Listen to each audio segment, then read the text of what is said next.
Hi, welcome to the show. Today we are going to talk about the mysterious case of the Black Dahlia murder. And there's so much mystery and intrigue because it happened in Hollywood.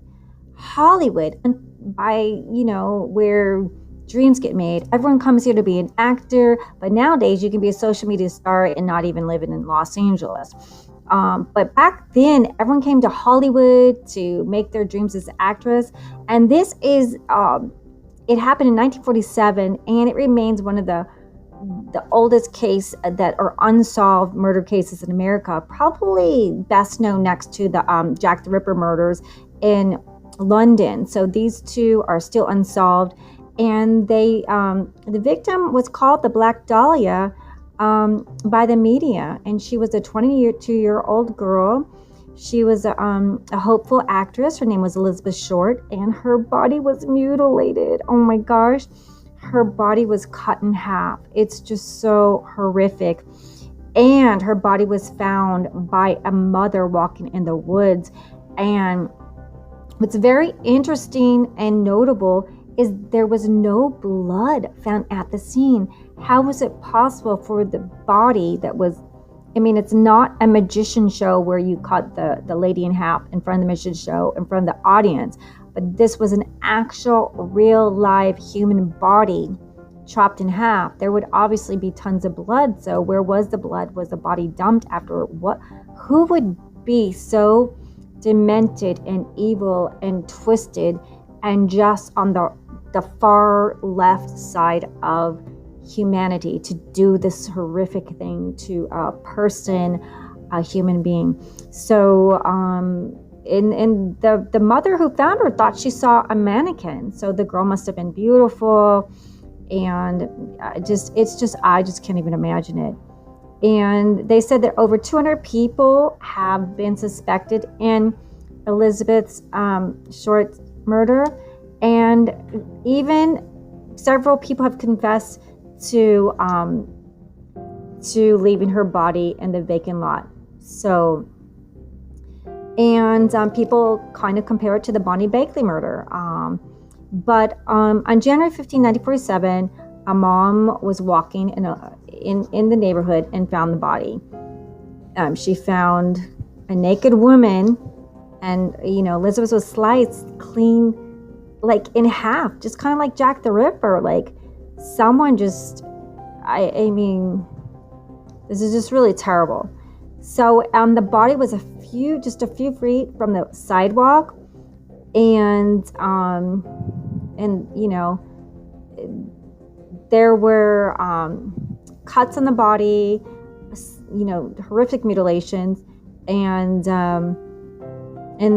just the fact that there wasn't any blood there was just makes it more mysterious, and just how was this possible? But it's in the woods, but it was on off the sidewalk.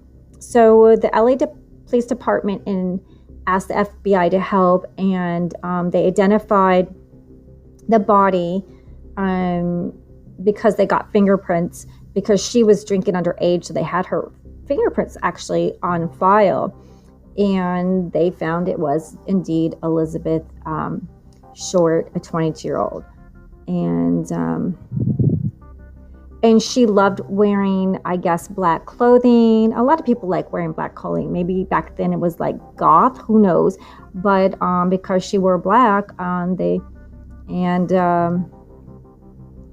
that Blue Dahlia movie, I guess, was out at the time. So somehow they called this the Black Dahlia. So that's where you get the black, because the clothing she wore, and then the Dahlia movie was out at the time.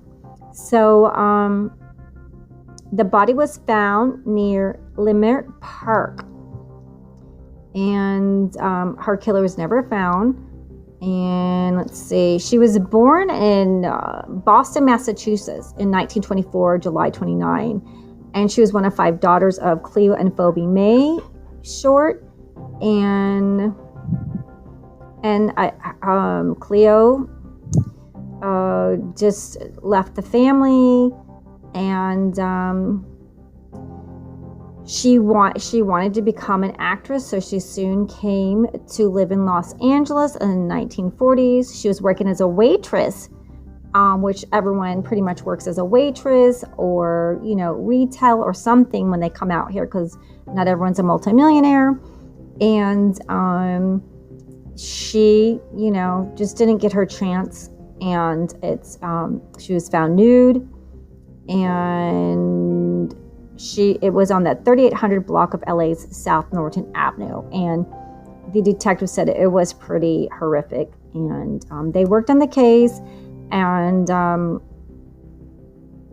they looked and looked, but no one ever found them. But the investigation was led by the LAPD, and just so many people said,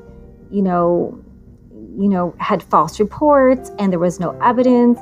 And what something's really interesting, that a retired police sergeant, Paul Dorsey, author Steve Hodel, and a police dog named Buster, that uncovered incriminating evidence against Hodel's father, Dr. George Hill Hodel. And their younger Hodel, they somehow, this Hodel, the son of Dr. George Hodel, was believed to be the Black Dahlia's killer, because when they conducted a search in the doctor's home in February of 2013, they had detected the scent of human decomposition in several areas of the basement, according to reports. And soil samples taken from Dr. Hodel's home were submitted for lab testing. And other evidence against George Hodel was old recordings of a conversation between the doctor and unknown persons, in which Dr. Hodel stated, "Supposing I did kill the Black Dahlia, they couldn't prove it now. They can't talk to my secretary." So I don't know where they got this Dr. Hill Hodel from, but when somebody says stuff like that, you wonder why they would say it. But as we're investigating all these things, they always want someone to know they did it, or to confess, or to tell someone they did it to relieve their conscience, or confess, or boast, or let someone know they did it and keep trinkets. So very interesting. But no one's ever been convicted. No murder's been found. And we'll never know who killed the Black Dahlia or why, but it was just a horrific murder, and we don't know why someone would be led to do something like that. And these day and age, with all the cameras and phones, someone would have probably caught somebody dumping the body and probably had DNA evidence. But back then, so this is going to be a closed, cold case, and it's currently unsolved. So thank you for listening to the podcast, and do be careful for Halloween, and make sure when you're trick-or-treating, as someone comes out with a big mask and a big knife, you run as fast as you can. Make sure you bring your laser tasers, and please give us 5 stars. And we're going to have an original series, a detective series written by a top Hollywood writer from the TV shows that you all know and love, and it's going to be called Identity Theft. And we will have original mini series on our podcast in between real life famous serial killers. So thank you so much.